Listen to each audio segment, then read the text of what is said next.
இலங்கை கடல் எல்லைக்குள் அத்துமீறி நுழையும் படகுகளுக்கு 17 கோடி ரூபாய் வரையில் அபராதம் விதிக்க வேண்டும் என்று அந்த நாட்டின் மீன்வளத்துறை அமைச்சர் மஹிந்த அமரவீர பேசியிருக்கிறார்.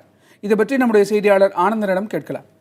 ஆனந்தன், மீன்பிடிப்பு தொடர்பான சர்வதேச சட்டத்தில் எந்த மாதிரியான திருத்தங்களை கொண்டு வர வேண்டும் என்று இலங்கை அமைச்சர் அமரவீர பேசியிருக்கிறார்?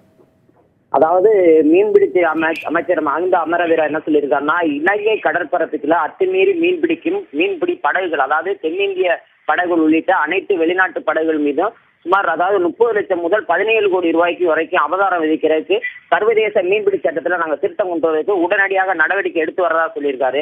அது மட்டும் இல்லாம அவர் என்ன சொல்றாருன்னா, கடந்த காலங்களில் மீன்பிடி தொழிலாளர்கள் சிறை வைக்கப்பட்டு அவங்க விடுவிக்கப்பட்டாங்க. அந்த படகுகள் அரசுடைய ஆக்கப்பட்டது.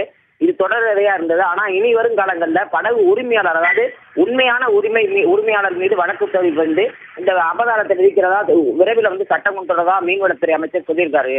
கணேஷ், இப்ப இது போன்ற சட்ட திருத்தங்கள் கொண்டு வந்தால் அது இந்திய மீனவர்களை எந்த அளவிற்கு பாதிக்கும்? அதே நேரத்தில் இது போன்ற சட்ட திருத்தங்கள் முதல்ல சாத்தியமா கொண்டு வருவது?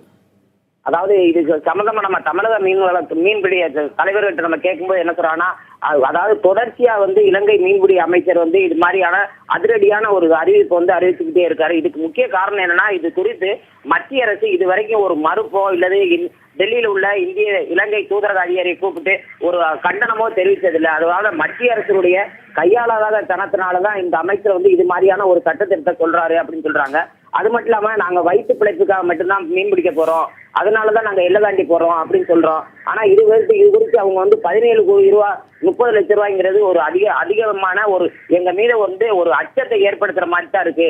இது சாத்தியமே இல்லை. அதே ஜனவரி 2ஆம் தேதி இரு நாட்டு மீனவர்களும் அதிகாரிகளும் பேச்சுவார்த்தை நடத்த இருக்கிற நிலையில இந்த மீன்பிடி அமைச்சர் இப்படி எதோச்சியா, அதாவது தன்னிச்சையா ஒரு அறிவிப்பு அறிவிச்சது நாங்க ஒரு கண்டனம் தெரிவிக்கிறோம். அது மட்டும் இல்லாம உடனடியாக மத்திய அரசு இலங்கை அரசிடம் பேசி இதுக்கு ஒரு கண்டனத்தை தூதரக மூலமா தெரிவிக்கணும். இல்லைன்னா நாங்கள் இந்த கண்டனத்துக்கு எதிராக அதாவது அறிவிப்பை வாபஸ் வாங்குற வரைக்கும் எங்களுடைய ஒரு போராட்டத்தை நாங்க அறிவிக்க இருக்கிறதா தமிழக மீனவர்கள் சொல்லியிருக்காங்க. கணேஷ்.